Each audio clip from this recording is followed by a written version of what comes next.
Hello বন্ধুরা, আপনাদের সকলকে আমার নতুন ভিডিওতে স্বাগতম। আজকে ভিডিওতে আমরা কথা বলবো, আপনার সেলাইস অ্যাকাউন্ট যদি ফ্রিজ হয়ে গিয়ে থাকে, ক্রেডিট ফ্রিজ ইয়া ডেবিট ফ্রিজ হয়ে গিয়ে থাকে, তাহলে আপনার সেই সেলাইস অ্যাকাউন্টটিকে কীভাবে আনফ্রিজ করবেন সেই বিষয়ে। কারণ কিছুদিন আগেই আমার সেলাইস স্মল ফাইন্যান্স ব্যাংক অ্যাকাউন্টটি ক্রেডিট ফ্রিজ হয়ে গিয়েছিল, যার ফলে আমি অন্য কারোর কাছ থেকে আমার অ্যাকাউন্টে টাকা নিতে পারছিলাম না, কিন্তু অ্যাকাউন্টে যত টাকা ছিল সেই টাকা আমি অন্য সবাইকে ট্রান্সফার করতে পারছিলাম। সেটি কী কারণে হয়েছিল এবং আমি কীভাবে সেটিকে আনফ্রিজ করেছি সেই বিষয়ে কথা বলবো। অলরেডি এই বিষয়ের উপরে আমি একটি ভিডিও বানিয়েছি, যেটি আপনি উপরে আই বাটনে ক্লিক করে দেখতে পারবেন, কিন্তু তবু আজকে ভিডিও শর্ট টাইমের ভিতরে আপনাদের সাথে শেয়ার করবো যে কীভাবে আপনি আপনার সেলাইস অ্যাকাউন্টটিকে আনফ্রিজ করবেন। তো সবার প্রথমে কথা হলো, আমার সেলাইস ব্যাংক অ্যাকাউন্টটি কীভাবে ফ্রিজ হয়ে গিয়েছিল বা কেনই ফ্রিজ করা হয়েছিল।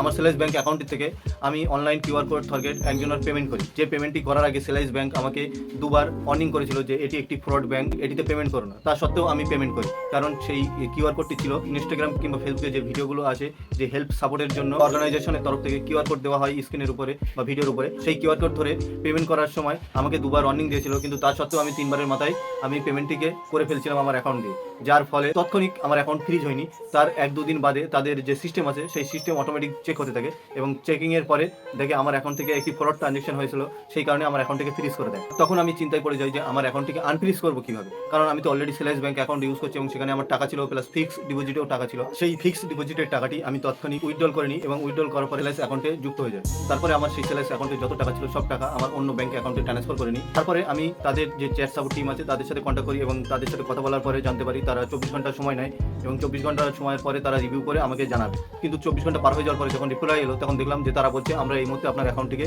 আনফ্রিজ করতে পারছি না, আপনি আমাদের সাথে যুক্ত থাকুন। আমি বললাম ঠিক আছে, দেখছি কতদিন সময় লাগে।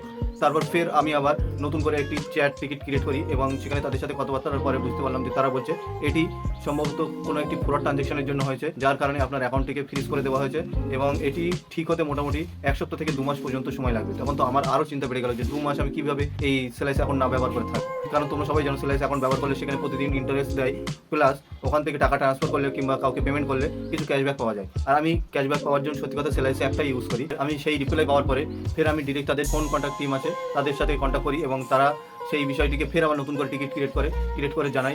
অলরেডি 3 দিন পার হয়ে যায়, কিন্তু আমি আমার অ্যাকাউন্টটিকে এখনও আনফ্রিজ করতে পারিনি। তখন আমি চিন্তা করলাম কী করা যায়। তখন আমার মাথায় একটা বুদ্ধি আসলো, টুইটার অ্যাকাউন্টে কন্ট্যাক্ট করতে পারি অথবা তাদের যে ডিরেক্ট জিমেল আছে সেখানে কন্ট্যাক্ট করতে পারি।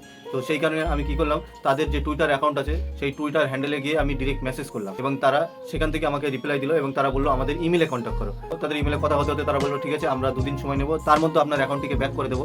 ঠিক আছে, দেখা যাক। তারপরে 3য় দিনের মাথায় ফের আমি যখন আবার একটা ইমেল পাঠাই, 4 থেকে 5 ঘন্টা বাদে আমার ফের একটি ইমেল ব্যাক আছে এবং সেখানে বলে আপনার কিছু ডকুমেন্টস প্রুফ ভেরিফাই করতে হবে, যেমন আপনার আধার কার্ড, প্যান কার্ড এবং আপনার সেলফি। তারপরে আমাকে জিজ্ঞেস করে আপনি কি এই অ্যাকাউন্টের ওনার না অন্য কেউ কথা বলছেন। আমি বললাম না, আমি এই অ্যাকাউন্টের ওনার। বললো আপনি আপনার অ্যাকাউন্টের ডিটেলস এবং এই প্যান কার্ড, আধার কার্ড এবং সেলফি, এই 3টে ছবি আমাদের শেয়ার করুন ইমেলের মাধ্যমে।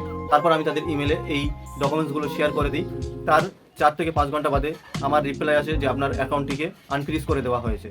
তারপরে আমি আমার সেলাইস অ্যাকাউন্টটি খুলে দেখি সত্যি আমার অ্যাকাউন্ট আনফ্রিজ হয়ে গেছে। আমি যখন আমার অ্যাকাউন্ট ব্যাক পেয়ে যাই, তারা আমাকে একটা ইমেল পাঠায় এবং বলে আপনি যে এতদিন ধরে ধৈর্য ধরে আমাদের সাথে ছিলেন তার জন্য আপনাকে একটি সারপ্রাইজ গিফট দিতে চাই, তো সুতরাং আপনি আপনার যে অ্যাড্রেস আছে সেই অ্যাড্রেসটা আমাদের সাথে শেয়ার করুন। আমি শেয়ার করে দিলাম। অ্যাড্রেস শেয়ার করার 1 সপ্তাহ বাদে একটা কল আসে, আপনার নামে সেলাইস কোম্পানি থেকে পার্সেল এসে, এটি এসে নিয়ে যান। সেই পার্সেলটা এনে আমি আবার ফের আনবক্সিং করি এবং ভিডিও করি। তার ভিডিও এই চ্যানেলে আপলোড আছে, আপনি উপরে আই বাটনে ক্লিক করলে দেখতে পাবেন।